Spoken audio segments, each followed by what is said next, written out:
Deux hommes et une femme mis en examen pour l'assassinat d'un adolescent de 14 ans à Sablons près de Vienne. Le corps de celui-ci, égorgé, avait été découvert dans le Rhône vendredi. Ces meurtriers présumés, deux garçons de 28 et 24 ans ainsi qu'une fille de 18 ans, ont été arrêtés et placés en détention provisoire ce week-end. Ils auraient agi pour un motif futile, accusant la victime de s'immiscer dans leur vie sentimentale. C'est le père d'un des auteurs présumés du meurtre qui aurait prévenu les gendarmes.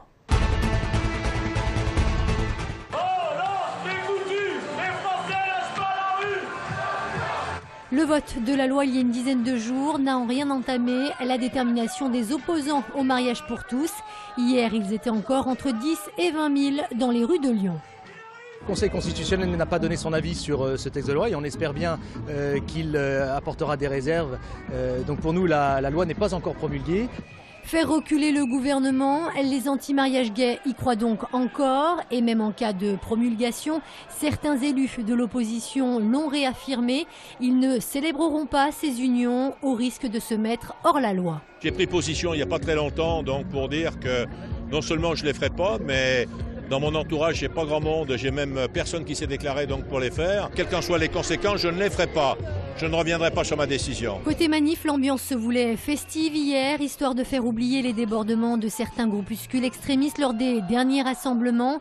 Même si cette fois encore, des membres du GUD ont réussi à se glisser dans le cortège, ce qui a légèrement agacé Frigide Barjot, la porte-parole du mouvement, qui a demandé par ailleurs un réajustement de la loi en signe d'apaisement. Les Français ne veulent pas de changement anthropologique et de fabrication de l'être humain demain. Voilà. Mais franchement, vous y croyez? Ils n'ont pas l'air déterminés à revenir sur leur position. Mais si, moi je pense que oui. Vous n'avez pas peur que ça s'essouffle, le mouvement de votre côté? Et vous m'avez posé 3 fois la question. Non, tant qu'on n'aura pas la bonne solution, ça ne s'essoufflera pas. Notez d'ailleurs qu'une nouvelle grande manifestation est prévue le 26 mai prochain. Symboliquement, on vient devant Pôle emploi parce que ce sera notre prochain rendez-vous. Après le mouvement des pigeons, celui des abeilles. Ces abeilles autoproclamées, ce sont les petits courtiers indépendants en assurance. Ils étaient rassemblés ce matin à Lyon devant Pôle emploi. Ils s'inquiètent du changement de loi concernant la complémentaire santé qui doit être étendue à toutes les entreprises. Ils craignent d'être écartés du marché au profit des plus gros. Le marché va être complètement recentré auprès des 2-3 grandes institutions de prévoyance qui ont déjà une grande part de marché, au détriment du courtage, des agents d'assurance, des mutuelles de province et de proximité. Le 14 mai, il y a une loi au Sénat qui doit passer et dans ce contexte, il y a un amendement qu'on souhaite faire enlever par rapport à tout ce qui est les désignations des assureurs, c'est-à-dire la réglementation qui n'est pas forcément bénéfique pour tous nos courtiers de proximité. Des courtiers qui estiment qu'en Rhône-Alpes, 4000 emplois sont menacés par ce changement de réglementation.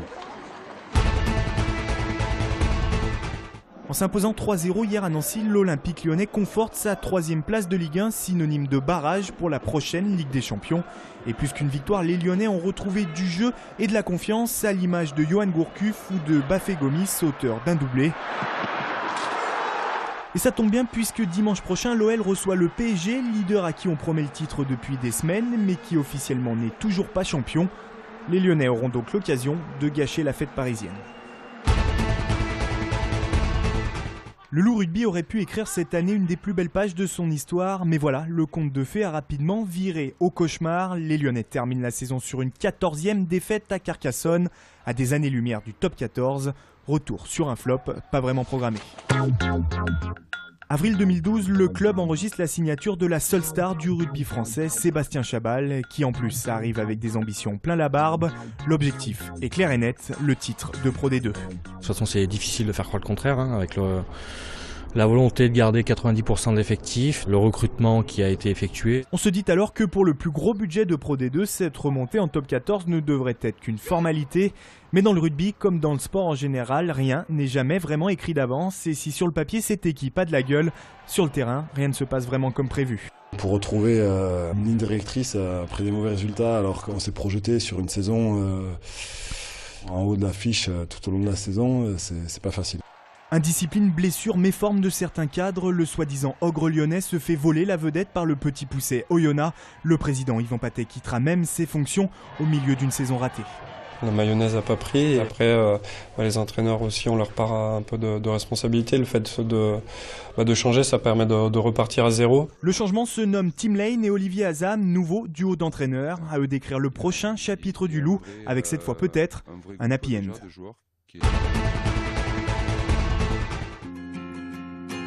On me dit que je suis paresseux, que je ne fais que ce que je veux.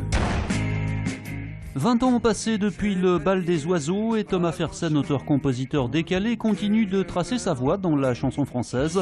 Il présente un nouveau spectacle musical intitulé Une soupe noire, noire comme la nuit et ses légendes, à découvrir au Radiant de Caluire le 15 mai à 20h30.